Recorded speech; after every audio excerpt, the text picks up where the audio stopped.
मैं प्रेम शुक्ला जी आपके पास आ रही हूँ। मुझे ये बताइए कि इस मामले में क्या राजनीति हो रही है जो अजीज खान साहब कह रहे हैं कि उनके नेताओं को फंसा रहे हैं एक एक करके, पहले मोहित खान उसके बाद ये। मुझे हैरानी ये है कि जूही जी पहले एक तरफ बड़ा नेता बताती है और फिर दूसरी तरफ ये कहती है कि बच्ची रात को करने क्या गई थी वहां पर। देखिए श्रीमान अजीज खान किस तरह से जेल लगातार झूठ बोल रहे हैं। जेल पहुंचे एक बलात्कार के अभियुक्त के समर्थन में कैसे खड़े दिखता है आपको कि श्रीमान जी समाजवादी पार्टी के सुप्रीमो अखिलेश यादव को नहीं पता है कि उनका नेता है कि नहीं है। अखिलेश यादव पत्र लिख रहे हैं। जूही सिंह जो समाजवादी पार्टी की महिला इकाई की राष्ट्रीय अध्यक्षा का दायित्व का निर्वाह कर चुकी हैं, वो उस महिला के समर्थन में खड़े होने की बजाय उल्टा उस बच्ची से पूछती है कि तुम रात के समय वहां गई क्यों। यानी समाजवादी पार्टी के नेताओं से अगर कोई लड़की कोई महिला रात के समय मिल गई तो समाजवादी पार्टी के लोग बलात्कार कर दें या बलात्कार का प्रयास कर दें तो ये उनका अधिकार है। वो क्यों गई उससे, उसके सामने पड़ी क्यों।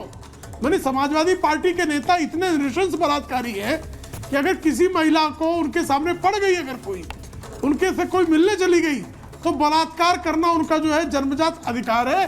ये समाजवादी पार्टी की प्रवक्ता का कहना है। उस पर भी बेशर्मी के साथ समाजवादी पार्टी के लिए अब आपने इनसे पूछा श्रीमान अजीज जी से कि श्रीमान जी समाजवादी पार्टी के कार्यकर्ता नवाब यादव के समर्थन में नारे क्यों लगा रहे थे जब वो समाजवादी पार्टी में है ही नहीं। तो समाजवादी पार्टी के कार्यकर्ता जो है वो इस बात का नारा क्यों लगा रहे थे कि आप जिंदाबाद कर रहे थे नवाब का, एक बलात्कारी का जिंदाबाद। समाजवादी पार्टी का जो कार्यकर्ता है हर बलात्कारी को जिंदाबाद कहते हैं, हर बलात्कारी के समर्थन में नारा लगाते हैं, हर बलात्कारी का समर्थन करते हैं। ये समाजवादी पार्टी की आधिकारिक नीति है, ये कहना चाह रहे हैं आप। अजब मामला है भाई आपका। एक तरफ जो है एक बलात्कारी आपका जो वहाँ अयोध्या में मदरसा प्रकोष्ठ का अध्यक्ष है मोहित खान, उसके समर्थन में आपके राष्ट्रीय अध्यक्ष कहते हैं कि डीएनए टेस्ट कराओ। यानी पिछड़े समाज की 12 वर्षीय बालिका के साथ उनको किसी प्रकार की सहानुभूति नहीं है। आप कल्पना करेंगे जो स्वयं बेटी का बाप हो, अखिलेश जी एक पुत्री के बाप है, अखिलेश जी की पुत्री भी हम लोगों के लिए बहुत जो है आदरणीय है, उसका भी सम्मान है। एक ऐसा सम्मानित बाप जो है वो एक 12 वर्षीय पिछड़े समाज की आने वाली लड़की को जो है सामूहिक बलात्कार होता है, उसकी फिल्म बनाई जाती है, उसको दिखाकर ब्लैकमेल किया जाता है, बारंबार बलात्कार किया जाता है और उस बलात्कारी के साथ समाजवादी पार्टी बेशर्मी के साथ खड़ी है। मुझे ऐसा लगता है कि ये आप अपना नाम समाजवादी पार्टी एक नीति देखिए, बहुत सारे सवाल पूछे जा रहे हैं। अजीज खान साहब ने कहा मुझे बहुत सारे आप सवाल पूछ रही हैं। अजीज साहब आप तो महाभारत में आते हैं, आप जानते हैं कि आप जानते हैं कि कौन सा मुद्दा संवेदनशील है, कौन सा मुद्दा। कई ऐसे मुद्दे होते हैं जिन पर हम बात करते हैं, उसमें हंसी भी होती है, उसमें तंज भी होता है, लेकिन आज सर मुद्दा ऐसा है नहीं।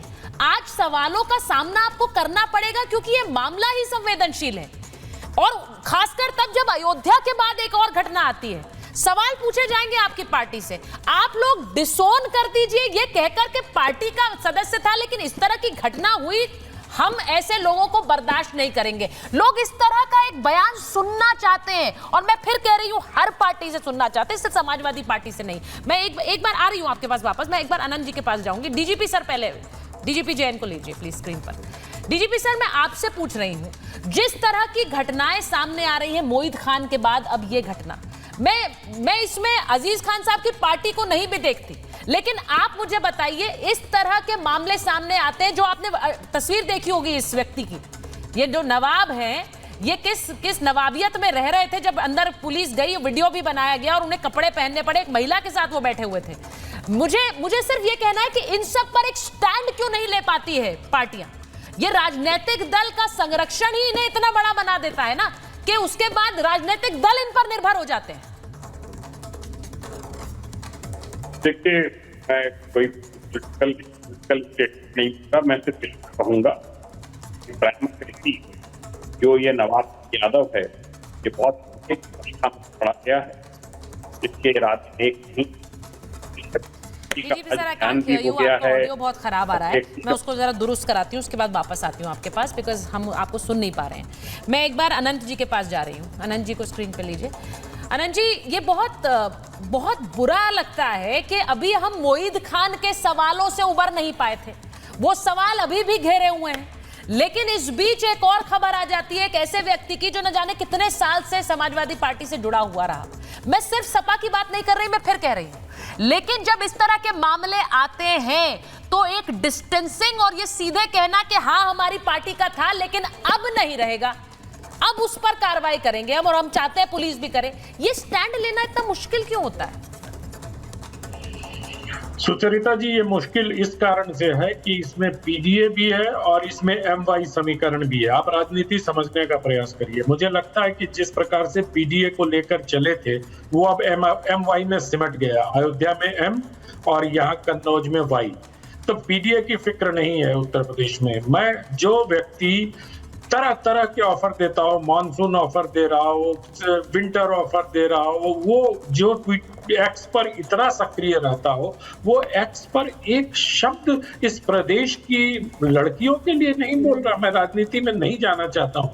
ये ऐसे मसले होते हैं जिसपे आप अगर इसको मतलब क्या कहते हैं, इसको लीपापोती करती हुई दिख रही है पार्टी मुझे। तो कभी ये चिट्ठी आ जाती है सामने, कभी वो उनके माता की मृत्यु की चिट्ठी आ जाती है, तो तमाम तरह की बातें अब उसको भारतीय जनता पार्टी का करार देने का प्रयास चल रहा है। आप तो बलात्कार या बलात्कार के प्रयास की निंदा करते हुए दिखने चाहिए आपको। आप किस पार्टी का है, कहाँ गया, ये सब सेकेंडरी क्वेश्चन है। इस पर सियासत क्यों कर रहे हैं? मुझे तो लगता है कि अब वही देखिए, अखिलेश जी सिर्फ यही चुप नहीं है, वो बंगाल की घटना पर भी खामोश है, क्योंकि वहां भी ममता जी के साथ मंच साझा कर चुके हैं। तो राजनीति इन महिलाओं के प्रति अपराध के लिए सबसे बड़ा जिम्मेदार अगर कोई है तो राजनेताओं का असंवेदनशील व्यवहार। आपको याद होगा सुचरिता जी, एक कांग्रेस पार्टी के बड़े नेता ने मंच पर अपने पार्टी की एक महिला के बारे में कहा था मध्य प्रदेश में कि बहुत टंच माल है, बहुत विवाद हुआ था उस पर। उसके बाद कानपुर से आने वाले एक गृह राज्य मंत्री ने कहा था कि जब बीवी पुरानी हो जाती है तो डैश डैश डैश, मैं उसको दोहरा भी नहीं सकता। तो इस तरह की जो मानसिकता होती है, वो चीजें मुझे लगता है कि समाज में महिलाओं के प्रति अपराध को बढ़ावा देती है। और जब राजनीतिक संरक्षण दिया जाता है, जब ये पूरी पार्टी राजनीतिक संरक्षण देते हुए दिखाई दे रही है। ये जो जूही सिंह का बयान है कि रात में क्या करने गई थी, ये संरक्षण देने वाला बयान है। वो जो बयान था कि उसका मोहित खान का डीएनए टेस्ट कराना, वो संरक्षण देने वाला बयान है। ऐसा लगता है कि बलात्कारियों को एक भरोसा दिया जा रहा है कि डरना मत, हम तुम्हारे साथ हैं। ऐसा नहीं होना चाहिए इस समाज में। अगर बलात्कार जैसी जघन्य हत्या हो रही है, वहां ममता बनर्जी कर रही हैं, यहाँ ये लोग कर रहे हैं, ये तो शुक्र मनाइए कि आप याद करिए जब हाथरस हुआ था तो डेरेक ओब्रायन से लेकर राहुल गांधी से लेकर प्रियंका गांधी तक वहां चले गए थे। आज कहाँ है सब? क्या जीवा तालू से चिपक गई है? क्या एक्स पोस्ट पर मोबाइल पर उंगलियां चलनी बंद हो गई हैं? ये सिर्फ इस वजह से हो रहा है कि आपको एक वोट बैंक दिखाई देता है कि मुसलमानों और यादवों के खिलाफ हमें कुछ नहीं करना चाहिए। ये न तो मुसलमान है न यादव हैं, ये अपराधी हैं। ये राजनेताओं को बहुत बड़ी बात अनंत जी आप कह रहे हैं।